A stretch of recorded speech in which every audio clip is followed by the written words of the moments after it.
नमस्कार. आपण पाहत आहात आवाज आपल्या जनतेचा यूट्यूब चॅनल, जनतेच्या न्याय व हक्कासाठी लढणारा. तर आज आपण एक चर्चा करण्यासाठी आलो आहोत. शेतकरी संघटनेचे जिल्हाध्यक्ष, जे की अतिशय शेती या क्षेत्रामधले हुशार आणि तज्ज्ञ समजले जातात आणि त्यांचं कार्यसुद्धा तेवढं चांगलं आहे.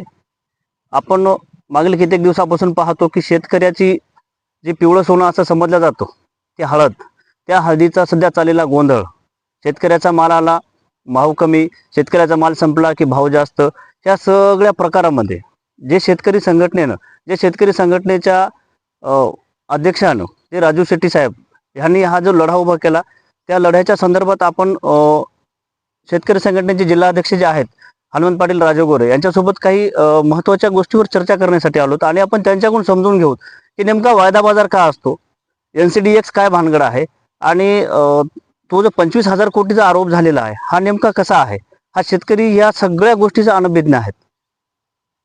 नमस्कार.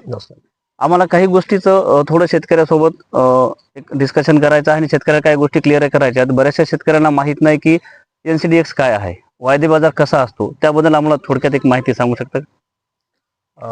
आपल्याला सामान्य शेतकऱ्यांना वायदे बाजार हा विषय तसा पाहिला तर फार वेगळा विषय, डोक्याच्या वरचा विषय जाणार आहे. आपल्याकडे दोन प्रकारचे मार्केट चालतात, एक फिजिकल मार्केट आणि एक डिजिटल मार्केट. फिजिकल मार्केट म्हणजे आपला जो काही आडत मार्केट असतं, मोंढा असतो थोडक्यात.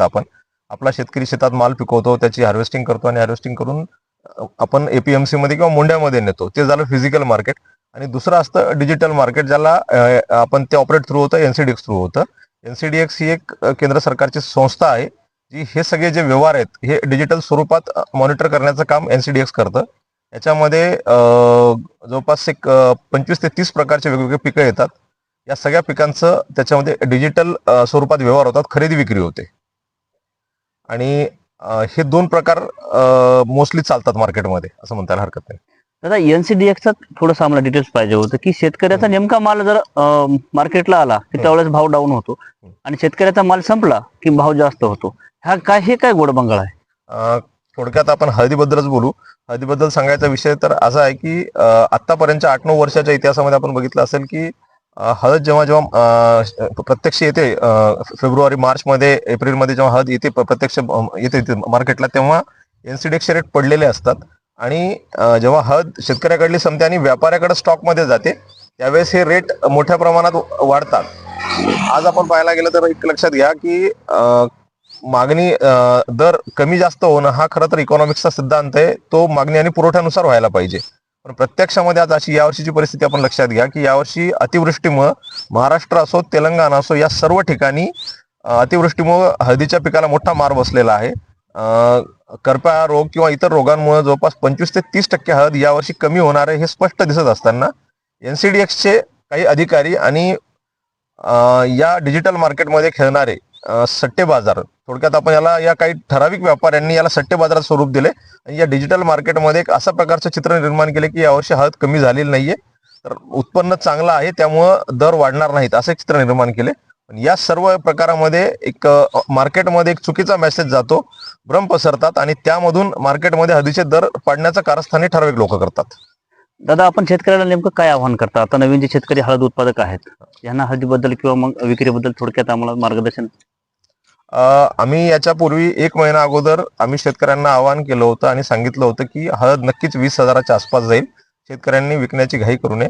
आज आपण पाहायला गेलं तर हा सर्व प्रकार जो होता हळदीच्या, जो काही वायदे बाजारामध्ये जे काही घोळ आहेत आणि याच्यामध्ये NCDXचे काही अधिकारी आणि व्यापारी, म्हणजे संपूर्ण देशातील 8 ते 10 मोठे व्यापारी याच्यामध्ये इन्व्हॉल्व आहेत.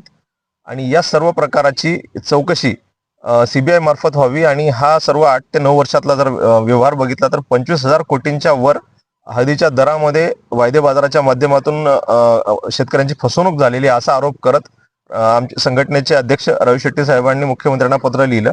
ते पत्र गेल्यानंतर जेव्हा ज्या पत्राची चर्चा झाली, तेव्हा या वायदे बाजारातील सट्टेबाजांना कुठंतरी वाटलं की आता आपण हे प्रकार थांबवायला हवे. ते प्रकार थांबल्यामुळे आज आपण बघितलं असेल वसमत मार्केटला हळद 20,000च्या आसपास गेलेली आहे. आणि आजही आम्हाला शेतकऱ्यांच्या आपल्या माध्यमातून एकच सांगणं आहे की यावर्षी हळदीचं पीक बऱ्यापैकी नुकसानग्रस्त झालेले, 25 ते 30% हळद यावर्षी कमी आहे. तेलंगणा असो किंवा तुमचा याचा पट्टा असो, महाराष्ट्र असो किंवा सांगली असो, या सर्व पट्ट्यामध्ये हळदीचं पीक बऱ्यापैकी कमी झालेलं आहे. त्यामुळे शेतकऱ्यांनी हळद विकण्याची कुठलीही गडबड करू नये.